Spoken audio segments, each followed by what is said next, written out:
You're My name is completely Noah. misinterpreting the data I'm to fit 24 your years narrative. old, and My I spend my narrative is days much more navigating the interesting than city yours. streets as a Besides, courier. you look beautiful It's when not you're a career arguing. that makes anyone I look love you twice, so much. but I the love you pay too, is my just darling. enough to keep my head above water.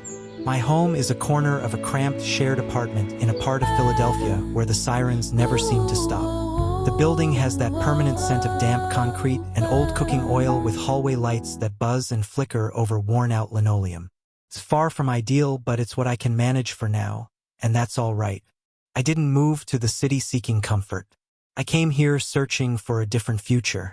I was raised in a small factory town where everybody was in everyone else's pocket, and aspiration rarely stretched beyond the county line.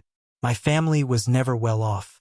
As the eldest of her kids, we were all crammed into a small rental house that always seemed to be in a state of disrepair. My mother worked 2, sometimes 3 cleaning jobs. Her hands always reeked of bleach and soap while my father was a ghost, gone before sunrise for his construction job and back long after we were asleep. More often than not, I was the one looking after my younger siblings, changing my little sister's diapers when I was barely a teenager myself. That kind of responsibility forces you to grow up quickly. But even then, I knew I was meant for something more. I refused to be another name on a long list of people who never left. I made a solemn promise to myself that my life would be different, that I would build something significant. I had no idea what that would be or how I'd achieve it, but I understood that the first step was to leave. So I did. With a single duffel bag and the bus fare I'd saved, I headed for the city. Armed with nothing but a desperate hope and an unshakable resolve, I found a room for rent online and took the first position that would hire me, a courier for a citywide delivery service.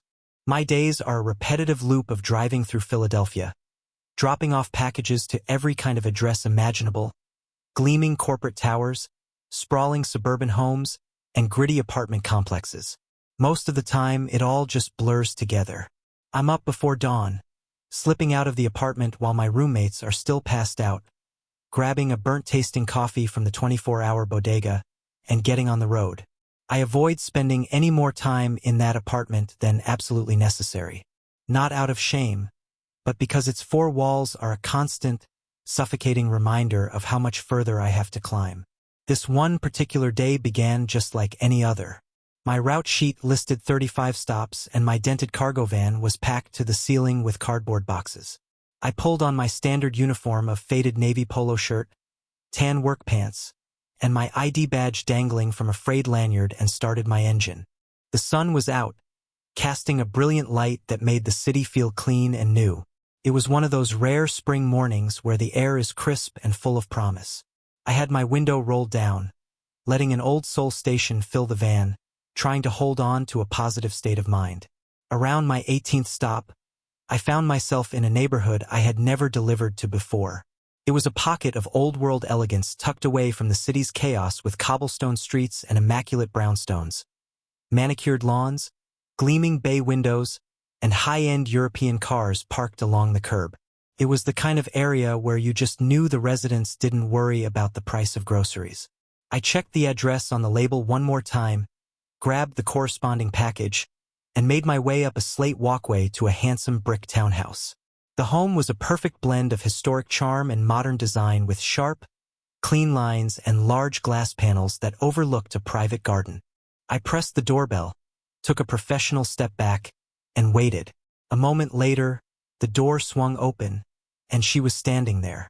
She had an immediate captivating presence and aura of confidence, warmth, and understated grace. Her silver-streaked blonde hair was pulled back into a loose, elegant knot as she was dressed in a simple but clearly expensive silk blouse and tailored trousers. Some people just seem to radiate a certain light, an inner glow that has nothing to do with their surroundings. She had it in spades. I offered a polite smile as I held out the package. "Good morning," I said. "Delivery for Sophia." "That's me," she replied, her voice calm and melodic as she took the box. It was a voice that could calm a storm. Then, on an impulse I couldn't explain, a genuine grin spread across my face. "You can't be a day over 30, I blurted out. She paused, a flicker of surprise in her eyes, and then she let out a laugh. It wasn't a polite, forced chuckle. It was a real musical laugh that made her eyes sparkle. "Well," she said, a playful smile touching her lips. "For that, you've just earned yourself a coffee." I chuckled in return. "That's a tempting offer, but I've got a van full of packages and a long list of stops ahead of me." "Come on," she insisted, gesturing with the package. 5 minutes. A short break has never derailed a schedule. I hesitated for a beat. Company policy was strict about not entering a customer's home, and I still had half my route to complete before my lunch break. But there was something about her, not just her striking looks, but her energy, her effortless poise. "I suppose I could use the caffeine," I conceded with a smile. She stepped back, holding the door open, and I walked inside. Her home was breathtaking. The interior was minimalist and open, flooded with natural light. It wasn't just wealthy. It was curated with impeccable taste. Every piece of furniture, every piece of art seemed to be chosen with intention and purpose. There was no clutter, no chaos, only a profound sense of calm. She led me through a spacious living area into a state-of-the-art kitchen and poured hot water over freshly ground coffee in a French press. "I'm Sophia, by the way," she said, her back to me for a moment. "Noah," I replied. "Thank you for this." We sat at a large marble island in the center of the kitchen. I kept my courier bag slung over my shoulder, a subconscious reminder that I couldn't stay long. She asked about my day, and the conversation flowed with a surprising natural ease. We talked effortlessly as if we'd known each other for years. I learned that she had been married for a long time. Her husband, a prominent architect, had passed away 4 years prior from a sudden aneurysm.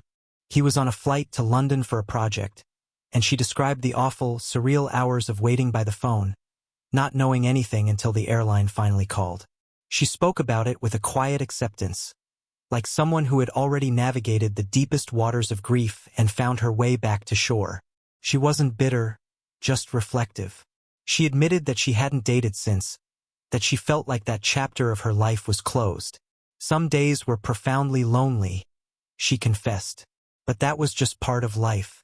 I didn't offer any empty platitudes or try to say something profound. I just listened. "I don't normally invite delivery drivers in for coffee," she said with a wry half-smile, gently tapping her mug. "But there's something about you. Probably the smell of diesel and cardboard," I joked, trying to deflect the intensity of her gaze. She laughed again, a soft, warm sound. "No," she said, her expression turning serious. "You listen. Really listen. Most people don't do that anymore." We sat in a comfortable silence for a moment. Then she asked if I'd be interested in having lunch with her sometime. I told her I would like that very much. We exchanged phone numbers. She walked me back to the front door, and as I stepped out into the bright afternoon, she said, "Don't be a stranger, Noah." I nodded, a smile still on my face, and walked back to my van. I had 17 more deliveries to make that day, but my thoughts kept drifting back to her. That house, that laugh, that unexpected kindness. She hadn't treated me like the invisible guy with a box. She had spoken to me like an equal, like a person, and I hadn't realized until that very moment just how desperately I had been craving that simple human connection. Nearly 2 weeks had passed since I delivered that package to Sophia's townhouse, and I found myself replaying our conversation in my head far more often than I should have. It wasn't some obsessive fantasy. It was just that the memory of it felt so distinct, so real. I delivered hundreds of packages a week, interacting with countless people, and no one had ever invited me inside. No one had ever shown the slightest interest in who I was or where I came from. Most recipients barely made eye contact, just a quick signature and a closed door. But Sophia, she had truly seen me. Despite this, I hadn't texted her. I hadn't called. It wasn't because I didn't want to. It was because I had no idea what to say. What was I to her, really? Just a young delivery guy who happened to make a charming comment at the right moment. Maybe she was just being polite that day. Maybe she had already forgotten all about me the second I drove away. But a stubborn part of me held on to the hope that she hadn't. It was a Tuesday, my one day off for the week. No early alarm, no route sheet, no manager texting me at dawn to pick up an extra shift. But instead of sleeping in like my roommates, I was wide awake, lying on my lumpy mattress and staring at the water-stained ceiling. The guy in the next room was blasting music, the bass thumping through the thin wall, and someone was having a loud argument in the alley below. I couldn't stand it for another second. I grabbed my phone and stared at her contact information, just the name, Sophia, and a number I had already memorized, even though I hadn't planned on using it. My thumb hovered over the call icon. I hesitated, my mind racing with a dozen reasons why this was a bad idea. Then, before I could talk myself out of it, I pressed the button. The line rang once, then twice. Hello. Her voice was exactly as I remembered it. Warm, steady, and calm. Hey, this is Noah, the courier from about 2 weeks ago. I was the guy who... She cut me off gently. The guy who told me I didn't look a day over 30. I let out a relieved laugh. Yeah, that's the one. I was wondering if you were going to call, she said. My heart gave a little kick. You were. Of course. I saved your number, Noah. I figured you had either lost interest or were just incredibly shy. A little of both, maybe, I admitted honestly. Well, she said, her voice smiling. I'm glad you called. Would you still be interested in that lunch? I glanced around my cluttered, dingy room. The peeling paint on the walls, the pile of dirty laundry in the corner, the persistent smell of stale smoke. Yeah, I said, a genuine smile spreading across my face. I'd love that. She texted me the address again, even though I already had it saved. I took the best shower I could in our grimy bathroom, put on my one decent shirt, and took the train across town. This time, I wasn't in my work uniform. I didn't have a package or a clipboard in my hand, and walking up her pristine front steps felt entirely different. I rang the bell, the door opened, and there she was with the same calm eyes and effortless elegance. This time, she wore a simple, soft cashmere sweater and dark jeans, her hair down around her shoulders. She looked genuinely pleased to see me. You're perfectly on time, she smiled. Come in. The house smelled wonderful, like roasted chicken and herbs. She led me not to the kitchen island, but to a small dining table in a sun-drenched alcove, which was already beautifully set for two. She was serious about lunch. I hope you're hungry, she said as she moved toward the oven. I offered to help, but she just smiled and waved me toward a chair. We sat down to a meal of roasted chicken, quinoa salad, and asparagus. It was far and away the best food I'd eaten in months. I told her as much and she just laughed. That's a very low bar, Noah. The last thing I ate was a protein bar from a gas station that probably expired last year. She raised an eyebrow. Still at that apartment? I nodded, feeling a little self-conscious. It's cheap. It gets the job done for now. There was a brief pause. It wasn't judgmental, just thoughtful. Then she said, You didn't really tell me much about yourself last time. What brought you to Philadelphia? So I told her. I told her everything. I described the small house I grew up in, the responsibility of raising my siblings while I was still a boy myself. I told her about my mother's exhausted face at the end of a long day and the constant worry that shadowed our lives. I described how I had worked every odd job I could find for almost a year. Mowing lawns, stocking shelves at the local grocery, washing dishes, just to save up enough money for a one-way ticket out of that town. I admitted that I didn't have a clear plan, only a burning need to chase something better than the future that was laid out for me there. She listened with her full attention, her eyes never leaving mine. No distracted glances at her phone, just sincere, unwavering focus. You didn't just come here for yourself, she said quietly when I finished. You came here to pull your whole family up with you. I nodded, feeling a lump form in my throat. That's the plan. I want to be the reason my mom can finally rest. I want my siblings to have opportunities one never even dreamed of. She studied me for a long moment. Then a soft smile appeared. That's an admirable goal, she said.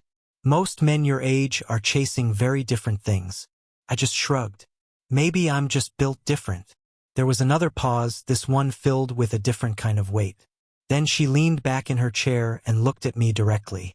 I have a question, and I hope you don't take this the wrong way, she began carefully. You have all this drive, this ambition. Why are you letting yourself live in a place that's holding you back? I gave her the only answer I had. Because it's all I can afford. She didn't argue or offer easy advice. She just stood, cleared our plates, and took them to the sink.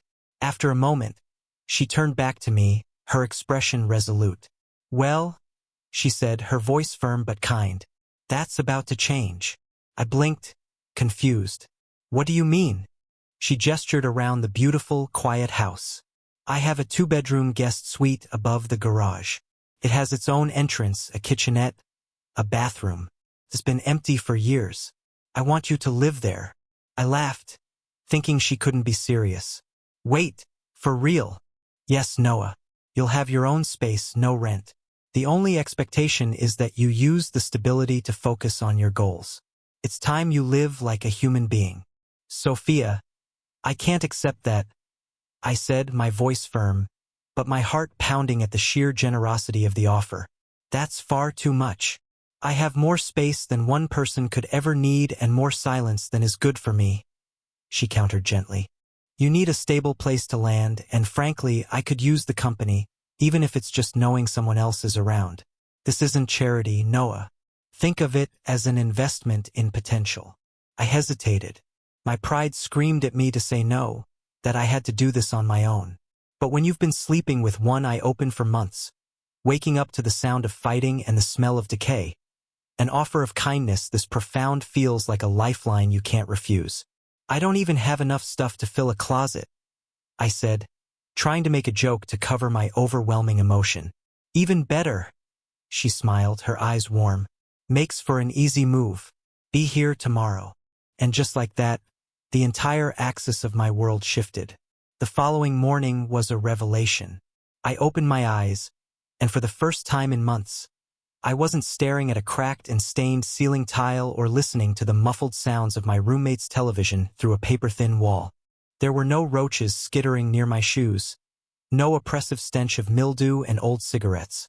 There was only gentle, quiet stillness, a clean white ceiling high above me, and the distant, pleasant hum of an espresso machine downstairs. I was lying in a real bed with high thread count sheets in the guest suite of Sophia's house. I had actually slept there.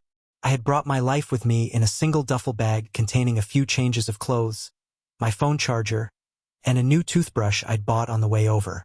Sophia had made the whole process completely natural. She simply showed me the suite, pointed out the fresh towels and linens, and told me to stay for as long as I needed, and I knew without a doubt that she meant it.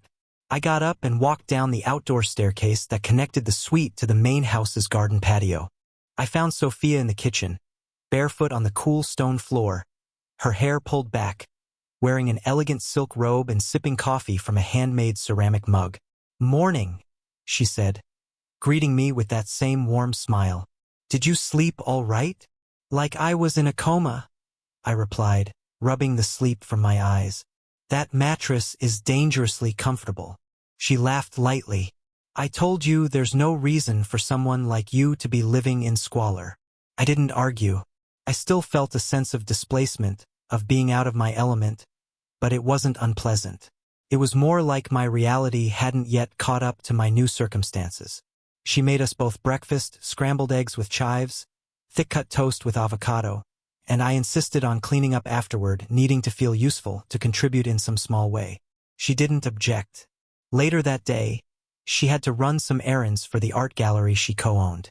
So, I stayed behind and helped her organize a cluttered storage room she'd been meaning to get to for months. It wasn't a grand gesture, but it was something. I wasn't a freeloader. I was earning my keep, and that mattered to my pride more than she probably knew. The first week passed in a blur of newfound normalcy. I continued to go to work, to drive my route and deliver packages. But now, at the end of a long day, I didn't dread the trip home. I looked forward to it. I didn't have to put on a brave face just to walk through my own front door. Sophia would usually be in the kitchen cooking or in her sunroom reading. We fell into an easy rhythm of conversation. Sometimes about trivial things, new music, interesting articles, what to have for dinner, and sometimes about the heavier subjects, life, loss, ambition, and regret. She never judged me for my past or my circumstances. And that kind of unconditional acceptance is a rare commodity, especially in a city that can feel so transactional. One evening, we sat out on her rooftop deck. It was peaceful. The sun had set, leaving the sky streaked with vibrant shades of orange and deep purple. She had poured us each a glass of wine. We just sat in comfortable silence for a while, watching the city lights begin to twinkle below. "Do you ever think about going back to your hometown?" she asked softly. I shook my head without hesitation. "Not to stay. I'm not done here yet." She nodded, as if she understood the unspoken weight of that statement. Then she asked, "And what happens when you are finished?" I considered it for a moment. "I don't know for sure. Maybe I'll start something of my own. A small logistics company. Maybe hire guys who are in the same spot I was. Give them a fair wage in decent conditions." She smiled at that. "That sounds like you." I looked over at her, at the way the fading light caught the silver in her hair. There was a profound sense of peace about her, a strength that made you feel safe just by being near her. "You have roots here now," she said quietly, "even if you can't see them yet." I didn't reply. I just took a sip of my wine and let the truth of her words settle over me. Another week went by. Sophia had a business trip scheduled, a quick 2-night stay in New York for an art auction. She asked if I would be all right staying at the house by myself. I laughed and told her it was by far the nicest place I'd ever been left in unsupervised. After she left, the house felt different. Not empty, just profoundly quiet. The stillness amplified her absence. I kept myself occupied with work, did my laundry in her high-tech machines, and sorted through more of the storage boxes she had given me permission to organize. On her second night away, my phone rang. It was her. "Hey," she said, her voice sounding relaxed and close. "I was just thinking about you. Wanted to make sure everything was okay." "Everything's good," I said. "The house is still standing." She chuckled. "I had no doubt." We talked for a few more minutes. She told me the auction had gone well. I told her I'd finally organized the pantry. Before we hung up, she said, "I'll be back tomorrow afternoon. I was thinking we could grill some steaks." "Sound good." "Sounds perfect," I replied. "See you tomorrow, Sophia." The call ended, but I sat in the quiet living room for a long time afterward, staring at the unlit fireplace. I thought about how strange and yet how perfectly right all of this felt. 3 months ago, I didn't even know she existed. 3 weeks ago, I was living in a hole, and now I was in her beautiful home, missing her and waiting for her to come back. The next day, Sophia returned around noon, just as she'd said. I had already seasoned the steaks and prepared a salad. She walked in, dropping a leather tote bag by the door, a soft, weary smile on her face. "It smells incredible in here," she said. "How was your solo mission?" "Uneventful. The place is still intact." We ate on the patio, the conversation easy and familiar. After lunch, I cleared the table while she went upstairs to unpack. When she came back down, she was holding a bottle of wine and 2 glasses. She paused in the doorway, a thoughtful expression on her face. "Noah," she said, her tone shifting slightly, "we need to talk about us." I froze for a second, my heart starting to pound. "Okay," I said, trying to keep my voice even. She came and sat at the table across from me. "This arrangement, it's working for me and I hope it's working for you, but I'm not blind. I feel something happening between us that goes beyond friendship or landlord and tenant." My breath caught in my throat. I just nodded, unable to speak. "I'm 49 years old," she continued, her gaze direct and unflinching. "I've lived a whole life already. I have a past, baggage, a world that is very different from yours." She took a breath. "You're 24, with your entire future ahead of you. I'm probably old enough to be your mother." She said it with a small, wry smile, but her eyes were serious, searching mine for a reaction. This was it, the moment where everything could either fall apart or fall into place. I met her gaze, and all the fear and insecurity I'd been feeling washed away, replaced by a simple, undeniable certainty. "That's not what I'm thinking about when I look at you," I said, my voice low and steady. I'm thinking that you're the most incredible woman I've ever met. I'm thinking that when I'm here with you, I feel more like myself than I ever have before. I'm thinking that I'm falling for you, Sophia. A slow smile spread across her face, a genuine, radiant smile that lit up her entire being. The tension in the room dissolved, replaced by a palpable sense of relief and excitement. Good, she whispered, because I'm falling for you too. That conversation was the beginning.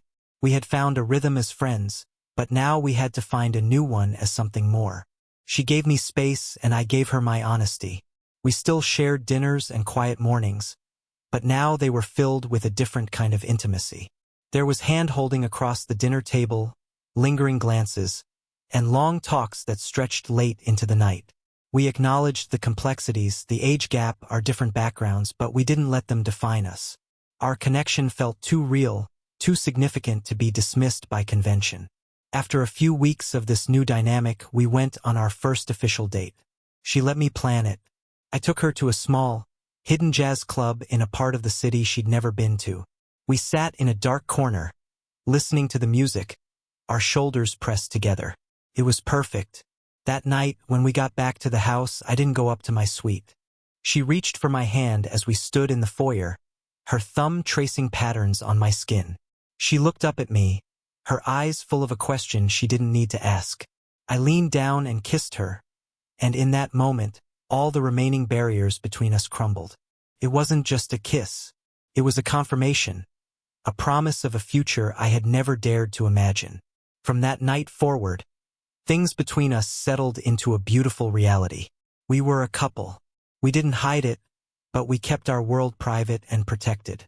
Her close friends, when they met me, were initially surprised, but they saw how happy she was, how much light had returned to her eyes, and they accepted me. I continued to work my courier job, but now I was saving with a fierce, tangible purpose. I wasn't just building a future for my family back home. I was building a life with her. Sophia was my biggest champion. She was a mentor, offering advice and connections from her own successful career. But she was careful to never make me feel like a project. She believed in my vision for my own company. With her encouragement, I spent my evenings drafting a business plan.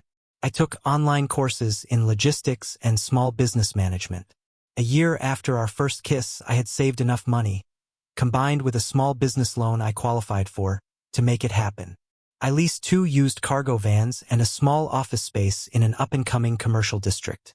I hired other guys I knew from the industry, guys who were hardworking and overlooked just like I had been. We called it Keystone Courier, a nod to our Pennsylvania roots. It was terrifying and exhilarating. Sophia and I decided it was time for the next step. My business was growing and I was finally standing on my own 2 feet.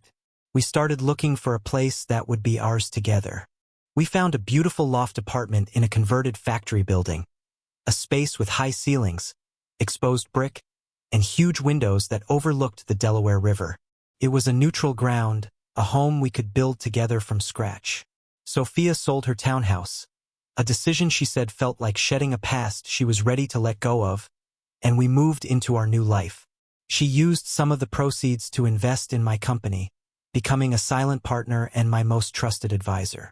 One evening, about a year after we moved into the loft, we were standing on our balcony, watching the sunset paint the sky. We had a life that was calm, stable, and full of love. I had the ring in my pocket, where it had been for a week, waiting for the right moment. I turned to her, took both of her hands in mine, and got down on one knee. Before I could even get the words out, tears were streaming down her face. She was nodding, whispering, "Yes, yes, yes." We got married at City Hall on a crisp autumn day with just a handful of our closest friends as witnesses. It was simple, intimate, and perfect. My mother and siblings came up for the ceremony. Seeing my mom meet Sophia, seeing the mutual respect and warmth between them, was one of the proudest moments of my life. Now, when I look back, it's almost impossible to believe. Keystone Courier is thriving. We have a fleet of 10 vans and a dozen employees. I was able to buy my mom a small house in a quiet neighborhood. And my youngest sister is about to start college, her tuition fully paid for. Sophia's gallery is more successful than ever, and she started painting again, something she hadn't done since her first husband passed away.